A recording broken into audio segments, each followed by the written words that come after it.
when I was studying Congress, I said I noticed that Congress had become more conflictual. People didn't like each other. They weren't cooperating with each other.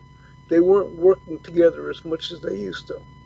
And some of the people had argued, some other scholars had argued, that the reason why this was the case was because of institutional changes in Congress.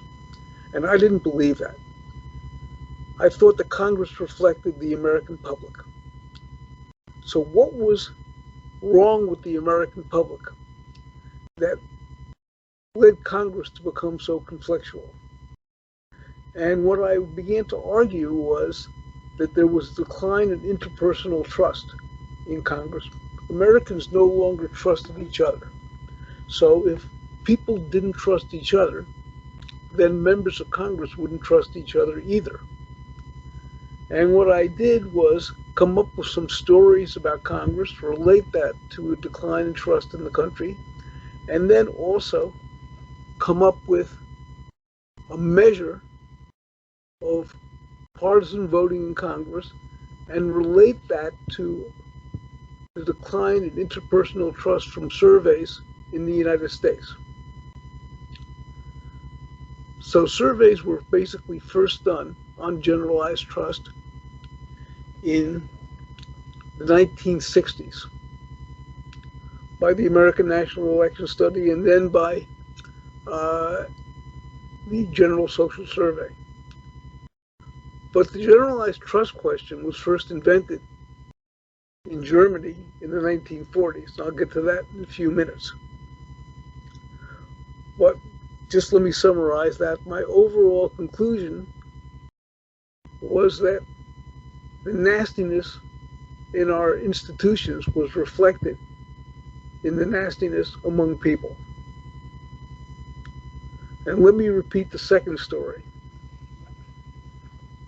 that relates more to a personal level. Actually, two more stories. Second story relates to what happened to my family. We would go to the beach in Delaware every summer, and there would be a man operating a fruit stand. And when he operated a fruit stand, he would put the fruit out for people to buy. He wasn't there. And he assumed that people would pay for the fruit. If they didn't pay for the fruit, he would be out of business. So putting this fruit out reflected a generalized sense of trust that he had in other people. He couldn't trust any specific person because he was never there. But he had to assume that in general people would pay for fruit, otherwise he'd be out of business. The final story along these lines, oh, two more stories, was that at the beach, I became too trusting. I left the water cooler in a parking spot when I went to get the car to pick up my wife and son.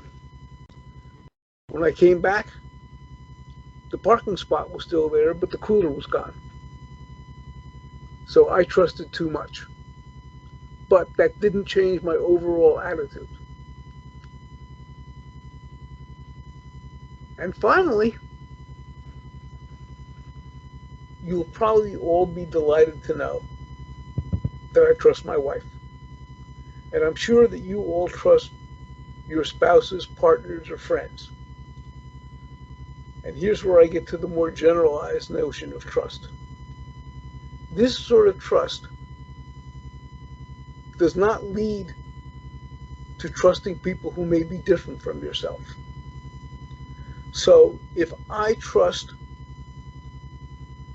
my wife, that doesn't mean I will trust people who are different from themselves, from myself. And that is essential to my sense of generalized trust. And one of the problems that we're facing in today's world is that too many people don't trust people who are different from themselves.